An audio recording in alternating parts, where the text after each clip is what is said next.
For many doctors and nurses, the pandemic won't end when it does for the rest of us. The physical, emotional, and psychological toll of the past year will persist. And in some cases, things are going to get worse, even after the volume of daily COVID-19 cases reaches a trickle. Clinicians aren't just burned out, they're traumatized. Some will suffer from post-traumatic stress disorder as a result of their experience. And that's not just a problem for the individual suffering. If the workforce itself can't recover, then our already strained supply of care providers might actually reach a breaking point. The ultimate solution to this challenge is likely to be highly variable. The specific clinical and non-clinical needs of any one healthcare worker will look different from the next, and so too will their treatment. But there's one step toward the ultimate solution that we cannot afford to miss. And it means we're actually going to have to make the supply problem worse before things get better. We must provide clinicians with a recovery period. That means literally giving doctors and nurses time to step back, to access the tools to heal and treat their trauma, and ultimately, eventually return to the workforce. Now, this isn't exactly a novel concept. After risking their lives on the front lines, members of the military earn a period of reprieve from their service. In my own time in the U.S. Army, I watched my friends and peers come to rely on this cycle of service.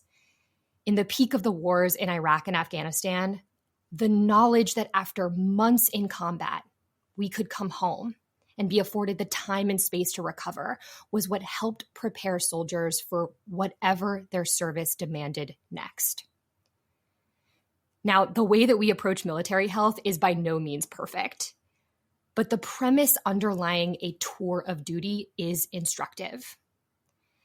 To sustain engagement and health among service members over the long term, we can't expect them to operate under combat conditions indefinitely.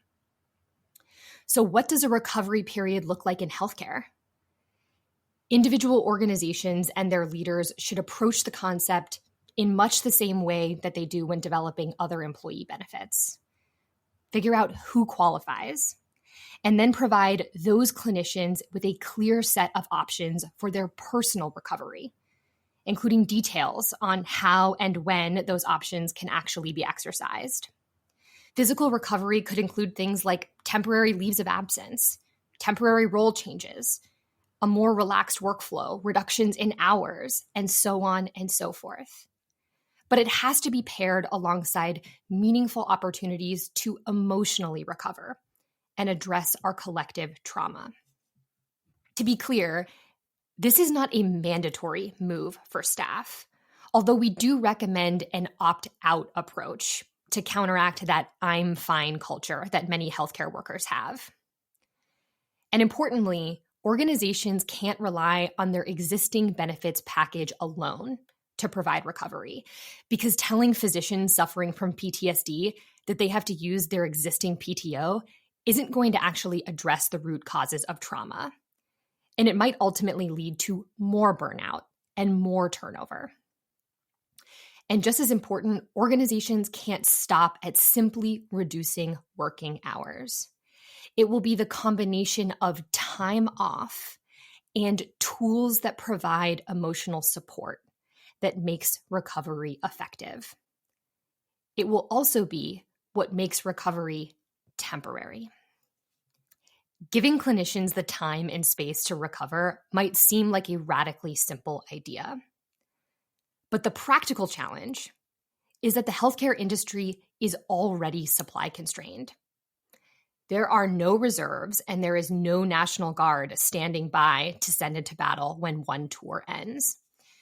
And unlike the military, we can't rapidly train a group of new clinicians with the knowledge and skills to deliver high-quality care. And yet, if the clinical workforce is unable to recover, the industry's long-term fears of physician and nursing shortages might come to fruition sooner than we're actually able to prepare to solve the problem. We've already seen this happen. During the worst months of the COVID-19 crisis, the healthcare industry got a snapshot of what competing for a limited supply of talent and expertise would look like. Some hospitals were left with unsafe staffing ratios, or maybe the perception of unsafe staffing ratios. And that happened even as they paid 4 or 5 times market rate for travel nurses to come to the rescue. Competing over a limited supply of talent and expertise will no doubt impact clinical outcomes. And it'll also increase turnover, making supply challenges even worse. Our best shot at preventing a major shortage in the long term is to actually create a smaller but temporary shortage in the near term. Fortunately, there are 3 measures leaders at healthcare organizations can take to protect supply, even while they give clinicians the recovery period they so desperately need. First, they can prioritize and sequence how a recovery period is made available. Not all clinicians will need or even want to step back. The experience of a nurse working in a COVID-19 unit is likely very different than, say, an interventional cardiologist. So leaders should develop a principled set of criteria for determining which staff roles to prioritize first. And even those who qualify for a recovery period won't necessarily want to use it in the same way, hence the value of options, as I previously mentioned. Second, leaders can continue using flexible staff arrangements, especially those that were developed out of necessity during the pandemic. Throughout the past year, organizations have asked their staff to work varied hours, different shift lengths, and even practicing at different locations. They ask staff to take on combined roles, or maybe even stretching their skills into different clinical areas. These same approaches will help make a recovery period more viable. The last move actually provides perhaps the biggest opportunity. We can stretch capacity while creating room for recovery if we're able to actually invest in tech-enabled care. There is a lot that technology can do to offload the most time-intensive administrative tasks. Think patient record keeping.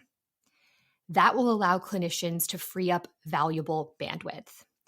Investing in things like AI-powered bots to perform routine intake and even perform certain parts of the diagnostic process will ultimately ensure that clinicians' time is reserved for the most important steps in the treatment process. We at Advisory Board have written extensively on the role that technology can play in boosting clinician supply, particularly in the ambulatory space. Using technology to boost efficiency and actually break the one-size-fits-all way of delivering care would have been a necessary response to future clinician shortages anyways. Now just seems like the right time to finally make the investment. We have to play the long game here. Giving clinicians a recovery period is the best opportunity to promote their individual well-being and to protect future workforce supply, even if it requires some near-term trade-offs. As a society, it seems like the least we could do.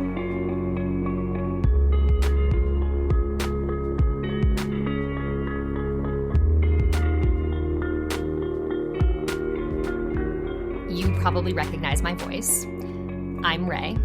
I am the host of the Radio Advisory Podcast, but you might not know that I'm also a researcher.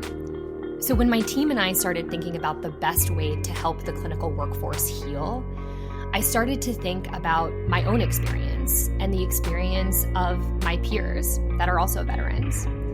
And I couldn't help but think that a tour of duty approach could be viable in healthcare. But if we're going to do it, we have to do it now. You can check out my piece in the Harvard Business Review at the link in our show notes, as well as some more information on how to give clinicians the physical and emotional recovery that they deserve.